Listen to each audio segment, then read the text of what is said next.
وما لنا ألا نتوكل على الله وقد هدانا سبلنا ولنصبرن على ما آذيتمونا وعلى الله فليتوكل المتوكلون. Insyaallah kita melanjutkan kembali pelajaran kita untuk hadis Nabi SAW yang dibawakan oleh Al-Hafidz Ibnu Hajar rahimahullah di dalam kitab beliau Bulughul Maram, yang insyaallah kita malam hari ini akan mengkaji hadis yang ke-68 di dalam kitab Bulughul Maram. Hadis yang ke-68 ini adalah hadis yang ke-8 di dalam bab nawaqidil wudu. Hadis yang ke-8 dalam bab perkara-perkara yang membatalkan wudu. Hadis ini diriwayatkan dari Ibunda Aisyah radhiyallahu anha, yang isinya, kontennya, matan dari hadis ini menjelaskan bahwasanya apa? Mereka yang muntah, mereka yang mimisan, mimisan itu keluar darah dari hidung, kemudian mereka yang mengeluarkan dahak dari paru-parunya itu, batuk mengeluarkan dahak, atau dia nanti keluar madhi dari dari kemaluannya, hendaknya ia berwudu. Nah, kemudian hadis ini menjadi bahan perbincangan, diskusi di tengah-tengah para ulama, apakah perkara-perkara yang seperti ini, muntah kemudian keluar darah dari hidung atau keluar dahak dari dalam paru-paru ini, apakah yang perkara yang demikian ini membatalkan wudu atau tidak? Karena yang nampak dari hadis ini menyatakan bahwasanya perkara-perkara ini membatalkan wudu. Nah, jadi demikian. Kita baca terlebih dahulu hadisnya. Qala al-Hafidz Ibnu Hajar rahimahullah wa an Aisyah radhiyallahu anha, diriwayatkan dari Aisyah radhiyallahu anha, anna Rasulullah sallallahu alaihi wasallam qala, bahwasanya Rasulullah sallallahu alaihi wasallam bersabda, man asabahu qai'un, barang siapa yang dia itu muntah, asabahu qai'un ay ghalaba alaihi qai'un, dia muntah tanpa ia sengaja. Ini ungkapannya asabahu qai'un, dia muntah tanpa dia sengaja. Kapan? Di dalam sholatnya gitu. Pada saat dia sholat, entah perutnya tidak enak atau bagaimana, muntah. Au ru'afun, atau ketika di dalam sholat dia mengalami ru'af. Ru'af itu mimisan, keluar keluar darah dari hidungnya, ini meler. Tahu yang meler bukan ingus tetapi darah. Biasanya orang yang panasnya tinggi itu sampai keluar darah dari lubang hidungnya. Au qalasun, atau dia keluar qalas. Qalas itu adalah sesuatu yang keluar dari tenggorokan ini. Semua yang keluar dari tenggorokan itu lendir-lendir yang keluar dari tenggorokan, entah nanti asalnya itu dari paru-paru atau memang ada lendir yang melekat di tenggorokan ini, itu dinamakan qalas. Dan ini orang Arab tidak menamakannya dengan muntah. Jadi muntah itu dia berasalnya dari dalam lambung. Sementara yang selain lambung tetapi keluarnya lewat jalur tenggorokan juga, itu disebut dengan qalas. Au madhyun, atau dia keluar madhi. Ya, keluar madhi ini cairan yang bening yang keluar dari lubang kemaluan pada saat seseorang itu mengalami kondisi bersyahwat. Jadi kondisi syahwatnya itu sedang naik gitu, sedang meningkat, dia sedang bersyahwat, maka kemaluannya basah, keluar cairan yang putih bening, dan sifatnya itu dia lebih encer daripada air mani. Adapun air mani dia kental, keruh, itu sifatnya. Adapun air mani dia bentuknya itu lebih encer dan lebih bening. dan keluarnya pada saat seseorang itu sedang bersyahwat. Maka falyatawadda, hendaknya dia berwudu. Tsummal yabni ala salatihi, kemudian ia lanjutkan salatnya. Maksudnya apa? Ketika ia salat merasa ada yang mau keluar, silahkan dia berwudu.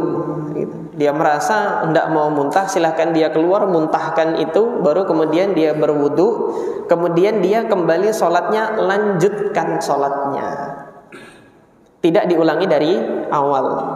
Tsumma liyabni ala salatihi, lanjutkan sholatnya tersebut. Wa huwa fi dzalika la yatakallam, dengan catatan selama dia itu keluar dari sholatnya, dia tidak berbicara sepatah kata pun. Artinya ketika dia keluar dari safnya, dia sholat, dia muntahkan itu, kemudian ia berwudu. Setelah dia berwudu kembali ke sholatnya, dia nggak menyapa siapapun, tidak berbicara dengan siapapun, tidak mengucapkan kata-kata apapun, lanjutkan sholatnya. Tetapi kalau dia sampai mengucapkan kata-kata, sampai dia ngomong sama seseorang, maka sholatnya diulang dari awal. Hendaknya dia bertakbiratul ihram dari awal. Ini bunyi hadisnya demikian. Redaksi hadisnya demikian. Siapa yang meriwayatkan? Akhrajahu Ibnu Majah, diriwayatkan oleh Al-Imam Ibnu Majah. Infarada bihi Ibnu Majah min baini a'immatis sittah. Di antara imam yang 6 yang meriwayatkan hadis ini hanya Al-Imam Ibnu Majah. Namun Al-Imam Abu Dawud rahimahullah ada juga membawakan hadis yang senada dengan hadis ini, yaitu yang muntah hendaknya dia berwudu. Ada beberapa syahid, namun jalur periwayatannya juga lemah. Untuk hadis ini Al-Hafidz Ibnu Hajar menukilkan penilaian dhaif dari Al-Imam Ahmad ibn Hanbal. Qala wa dha'afahu Ahmadu wa ghairuhu. Hadis ini dilemahkan, dinilai lemah oleh Al-Imam Ahmad ibn Hanbal wa ghairuhu, dan yang selain Imam Ahmad ibn Hanbal. Hampir semua para ulama hadis melemahkan hadis ini. Hanya saja nanti para hufadzul Hanafiyin, sebagian dari ahli hadisnya madhab Hanafiyah, berupaya untuk menghasankan hadis ini. Di antaranya Al-Hafidz Az-Zailai, itu di dalam kitab beliau Nasbur Rayah fi Takhriji Ahadithi Al-Hidayah. Jadi Nasbur Rayah itu adalah kitab takhrij untuk menjelaskan jalur-jalur periwayatan dan kedudukan-kedudukan hadis yang digunakan sebagai hujjah oleh madhab Hanafiyah di dalam kitab beliau, di dalam salah satu kitab matan madhab Hanafi, yaitu Al-Hidayah Syarah Bidayatil Mubtadi. Jadi ada kitab matan fikih. Matan itu ya nama kitab gitu loh. Kalau antum masih asing dengan istilah matan, masing-masing madhab itu punya kitab yang diajarkan bagi pemula yang barusan mau belajar fikih, gitu kan. Madhab Hanafi itu punya matan yang ringkas, kitab yang ringkas yang mengajarkan ringkasan kesimpulan-kesimpulan fikih dalam madhab Hanafi. Kalau perkaranya ini apa hukumnya ringkas. Namanya Bidayatul Mubtadi. Disyarah, diberikan penjelasan oleh Al-Imam Al-Marghinani dalam kitab beliau Al-Hidayah Syarah Bidayatil Mubtadi. Ketika mensyarah kitab Bidayatil Mubtadi, tentunya Al-Alamah Al-Marghinani ini salah seorang ulama bermadhab Hanafi, tentunya membawakan hadis-hadis sebagai hujjah, kan begitu. Nah, hadis-hadis yang beliau bawakan sebagai hujjah di dalam madhab Hanafiyah ini tidak beliau jelaskan kedudukannya secara kualitas sanadnya, apakah dia sahih atau tidak, itu kan tidak dijelaskan di dalam kitab Al-Hidayah. Kemudian hadirlah Al-Hafidz Az-Zailai, salah seorang ulama hadis yang mengkhidmahkan dirinya untuk memberikan penjelasan terhadap hadis-hadis yang dibawakan oleh ulama Hanafiyah, yang digunakan oleh ulama Hanafiyah untuk menguatkan pendapat-pendapat mazhabnya. Maka beliau kumpulkan hadis-hadis tersebut di dalam kitab beliau yang kemudian beliau namakan dengan Nasbur Rayah. Kalau secara bahasa artinya Nasbur Rayah itu menegakkan bendera. Ya, menegakkan bendera apa? Menegakkan bendera kemenangan bagi mazhab Hanafiyah. Nah, itu kalau mau bicara filosofinya mungkin demikian. Menegakkan bendera kemenangan untuk mazhab Hanafiyah sebagai penjelasan terhadap hadis-hadisnya kitab Al-Hidayah, yang mana kitab Al-Hidayah itu adalah syarah dari matan mazhab Hanafiyah yang berjudul Bidayatul Mubtadi. Nah, Al-Hafidz Az-Zailai rahimahullah itu berupaya untuk menguatkan hadis ini. Terus kemudian kalau antum menanyakan, Ustaz, lemahnya ini di mana sih? Kelemahan hadis ini di mana?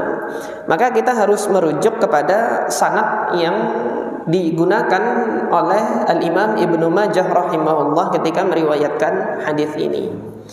Al-Imam Ibnu Majah ketika meriwayatkan hadis ini, beliau meriwayatkan dari jalur Muhammad ibnu Yahya.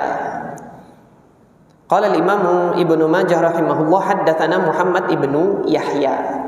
Siapa Al-Imam Muhammad ibnu Yahya? Al-Imam Muhammad ibnu Yahya adalah Al-Imam Muhammad ibn Yahya Adz-Dzuhli Abu Abdullah An-Naisaburi, Hafidhun Naisabur, penghulunya ulama hadis di Naisabur. Antum masih ingat nggak? Saya dulu pernah cerita ini tentang beliau. Ini gurunya Imam Al-Bukhari yang mentahzir Imam Bukhari. Masih ingat antum? Al-Imam Yahya Az-Dzuhli, Muhammad ibn Yahya Az-Dzuhli, yang mana ketika Imam Al-Bukhari itu tiba di Naisabur, Al-Imam Muhammad ibn Yahya Az-Dzuhli senang, ini murid saya ini datang nih. Sekarang alhamdulillah sudah menjadi sudah sampai pada tingkatan seorang ulama gitu kan, yang dia punya ijazah untuk menyampaikan hadis-hadis Nabi. Ketika datang di Naisabur senang beliau. Hingga beliau mengatakan kepada murid-muridnya, silahkan kalian hadiri ini majelisnya orang soleh yang satu ini. Gitu. Saya nanti juga akan hadir untuk mendengar hadis dari Muhammad ibn Ismail Al-Bukhari ini. Hingga kalau antum lihat kisahnya tersebut di dalam tarikh Baghdad, orang-orang yang datang ke majelisnya Imam Bukhari itu saking penuhnya rumahnya Imam Bukhari sampai ke atas lotengnya penuh gitu kan. Mereka yang kemudian hadir dari majelisnya Imam Bukhari menceritakan, Imam Bukhari ini ketika menjelaskan hadis ditanya tentang rijal, kualitas perawi yang ada di dalam rijal, sanad periwayatan itu, beliau menjelaskan satu persatu. Sebagian dari, bahkan kebanyakan dari mereka yang sudah pulang dari majelisnya Imam Bukhari mengatakan kalma yajri, Imam Bukhari itu seperti air mengalir gitu loh. Nggak ada di stop-stop atau ulang-ulang, ini lupa dan lain sebagainya, nggak ada, ngalir gitu. Beliau menyebutkan sanad periwayatan hadis, menjelaskan perawi hadis itu seakan-akan semuanya itu tertanam di dalam benak beliau, yang menunjukkan kekuatan hafalannya Al-Imam Al-Bukhari pada saat itu. Nah, jadi sejak saat itu majelis-majelis hadis yang selain Imam Bukhari jadi sepi gitu loh. Semuanya datang ke majelisnya Al-Imam Al-Bukhari rahimahullah. Nah, kemudian ini yang kita takutkan ketika hasad itu menimpa para ahli ilmu. Ketika hasad itu Allah ujikan kepada para ahli ilmu, hingga sebagian hufadzul hadis yang ada di Naisabur, mereka hasad terhadap Al-Imam Al-Bukhari rahimahullah. Maka dicari-carinya alasan untuk menjatuhkan Imam Al-Bukhari dan mencari-cari alasan agar Imam Al-Bukhari ini mengucapkan suatu ucapan yang dinilai sebagai ucapan bid'ah. Pada saat itu yang sedang santer-santernya isu, bukan hanya isu, pembahasan yang sedang santer-santernya di tengah ulama ahlus sunnah adalah perkara khalqul Quran, yaitu keyakinan yang dipaksakan oleh pemerintah. Pada saat itu pemerintah Abbasiyah dipaksakan kepada kaum muslimin untuk meyakini Quran itu makhluk. Para ulama ahlus sunnah menolak itu semua. Maka kalau ada ulama ahlus sunnah yang mengatakan Quran makhluk, maka tahzirlah dia, gitu loh. Silahkan ditahzir, jangan didatangi majelisnya. Maka Imam Al-Bukhari ketika itu ditanyakan, udah tanyakan nama dia. Tanyakan kepada Imam Bukhari, suaranya orang yang membaca Al-Quran makhluk atau bukan? Gak mau jawab Imam Bukhari. Dan memang gak boleh dijawab. Pertanyaannya aja bid'ah, apalagi jawabnya. Menanyakannya saja itu bid'ah, apalagi menjawabnya. Gak mau jawab Al-Imam Al-Bukhari. Al-Imam Al-Bukhari kemudian terus dipaksa untuk menjawab. Akhirnya Imam Bukhari mengatakan Al-Quran kalam Allah, bukan makhluk. Adapun ibadahnya hamba, perbuatan hamba dalam beribadah, dia adalah makhluk. Selesai situ. Imam Bukhari ngomongnya begitu. Jadi permasalahan ini nanti oleh sebagian ahlu sunnah ada yang tergelincir dalam perkara ini, yang menyatakan suara atau bacaan seseorang terhadap Al-Quran, lafadznya seseorang ketika membaca Al-Quran, dia makhluk atau bukan. Ini yang menjadi pertanyaan ini yang menjadi sebab ketergelinciran salah seorang ulama ahlu sunnah, yaitu Al-Imam Al-Husain Al-Karabisi. Beliau ini kan salah satu muridnya Al-Imam Asy-Syafi'i di Baghdad, yang juga sama-sama dengan Al-Imam Ahmad di Baghdad. Jadi ada seseorang nanya kepada Al-Imam Husain, lafadznya orang yang membaca Quran apa? Al-Imam Husain mengatakan dia makhluk, gitu. Disampaikan kepada Imam Ahmad bin Hanbal, ya wahai Aba Abdillah, ini Husain ibn Ahmad Al-Karabisi, dia mengatakan lafadznya orang yang membaca Quran dia makhluk. Kata Imam Ahmad, hadhihi bid'ah, ini bid'ah, gitu kata Imam. Habis itu kembali lagi nih orang kepada Imam Husain, tanya kepada Imam, mengatakan, wahai Imam Husain, Abu Abdillah Ahmad bin Hanbal mengatakan pendapat bahwasanya lafadz Al-Quran adalah makhluk, ini adalah bid'ah. Ya sudah, kalau begitu lafadznya orang yang membaca Al-Quran dia bukan makhluk.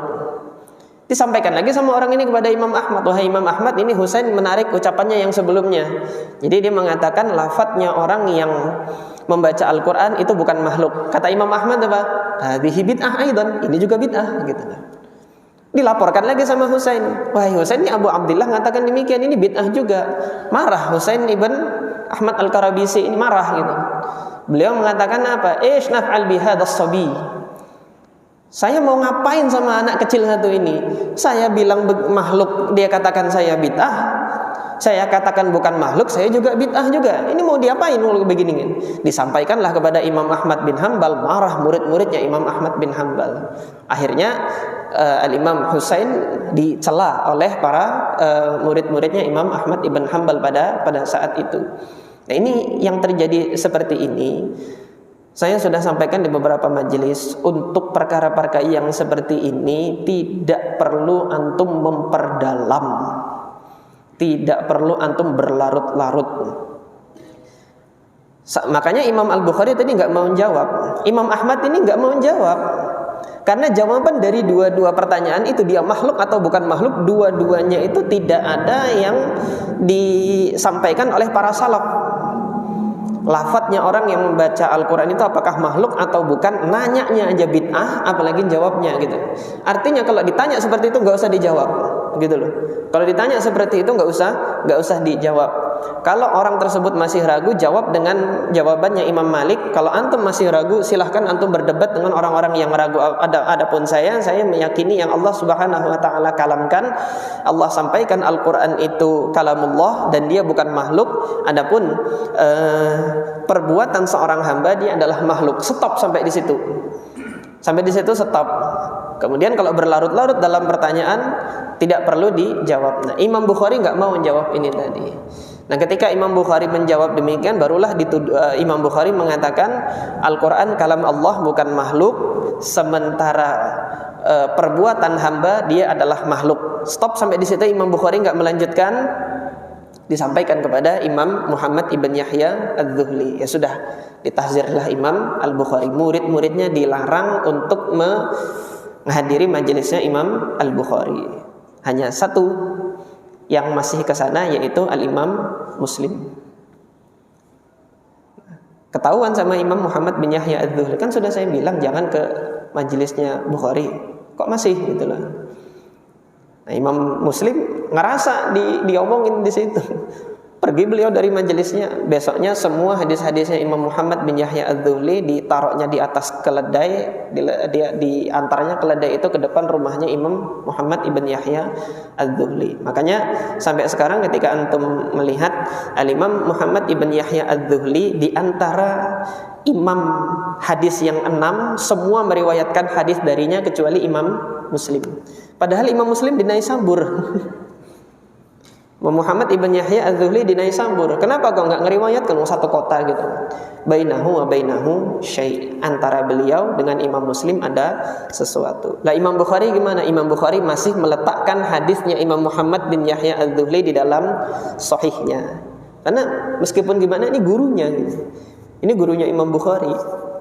Nah, yang demikian ini pelajaran bagi kita, ikhlas sekalian, antara ulama yang satu dengan ulama yang lain kadang terjadi clash, ketidaksepahaman yang demikian. Al-Imam Ibnu Abdul Bar itu di dalam kitab beliau Jami'u Bayanil Ilmi wa Fadlihi, ini kitab tentang adab-adab di dalam menuntut ilmu, keutamaan-keutamaan ilmu, keutamaan menuntut ilmu. Beliau menjadikan satu bab tersendiri tentang, menyusun bab tersendiri tentang ketika hasad itu menghampiri para ahli ilmu.